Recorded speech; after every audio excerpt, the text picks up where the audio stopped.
রমজান শেষে আমল ধরে রাখার চ্যালেঞ্জ। পবিত্র রমজান মুসলমানদের জন্য আত্মশুদ্ধি, তাকওয়া অর্জন এবং আল্লাহর নৈকট্য লাভের এক অনন্য সুযোগ।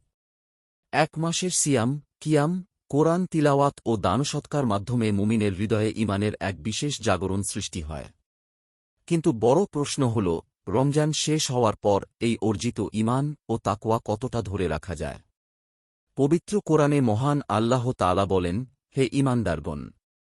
তোমাদের উপর সিয়াম ফরজ করা হয়েছে, যেমন ফরজ করা হয়েছিল তোমাদের পূর্ববর্তীদের উপর, যাতে তোমরা তাকওয়া অর্জন করতে পারো। সূরা বাকারা আয়াত ১৮৩। এই আয়াত স্পষ্ট করে যে, রমজানের মূল লক্ষ্যই হল তাকওয়া বা আল্লাহভীতি অর্জন। কিন্তু যদি রমজান শেষ হওয়ার সঙ্গে সঙ্গেই মানুষের জীবনে গুনাহ, অবহেলা ও উদাসীনতা ফিরে আসে, তবে সেই তাকওয়ার বাস্তব প্রতিফলন কোথায়? আরেক স্থানে আল্লাহ বলেন, আর তোমার প্রতিপালকের ইবাদত কর, যতক্ষণ না তোমার কাছে মৃত্যু আসে। সূরা আল হিজর আয়াত ৯৯। এই আয়াতও আমাদের শিক্ষা দেয় যে, ইবাদত কোনো নির্দিষ্ট মাস বা সময়ের মধ্যে সীমাবদ্ধ নয়, বরং তা একটি আজীবন চলমান প্রক্রিয়া। রমজান এই ধারাবাহিক ইবাদতের প্রশিক্ষণকাল মাত্র।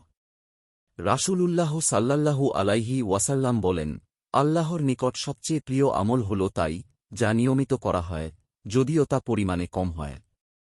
বুখারী, হাদিস ৬৪৬৪।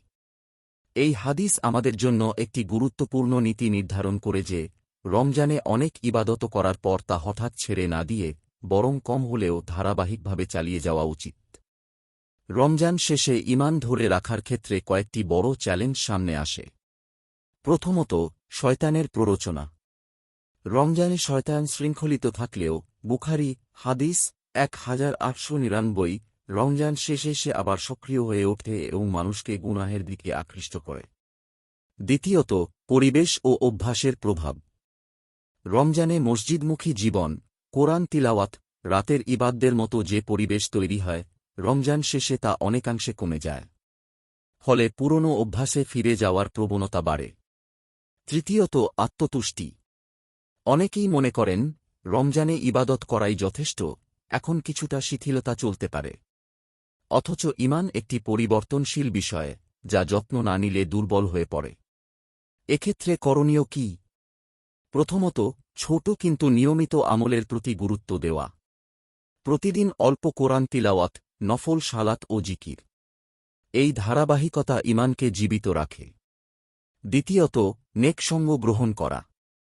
যারা আল্লাহর স্মরণ করিয়ে দেয়, এমন মানুষের সঙ্গে থাকা ঈমানকে শক্তিশালী করে। পবিত্র কোরআনে বলা হয়েছে, তুমি নিজেকে তাদের সঙ্গে রাখো, যারা সকাল সন্ধ্যায় তাদের প্রতিপালককে ডাকতে থাকে। সূরা কাহফ আয়াত ২৮। তৃতীয়ত, গুনাহ থেকে সচেতনভাবে দূরে থাকা। কারণ গুনাহ হৃদয়কে অন্ধকারাচ্ছন্ন করে এবং ঈমানকে দুর্বল করে দেয়।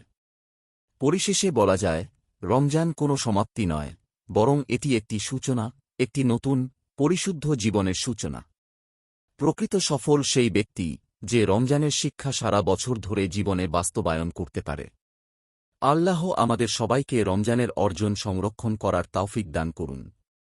লেখক, প্রাবন্ধিক ও অনুবাদক। নিয়মিত ইসলামিক এবং স্বাস্থ্য বিষয়ক ভিডিও পেতে লাইক, কমেন্ট, ফলো এবং চ্যানেলটি সাবস্ক্রাইব করে পাশে থাকবেন। মহান আল্লাহ আপনাকে উত্তম যা দান করুক। আমিন।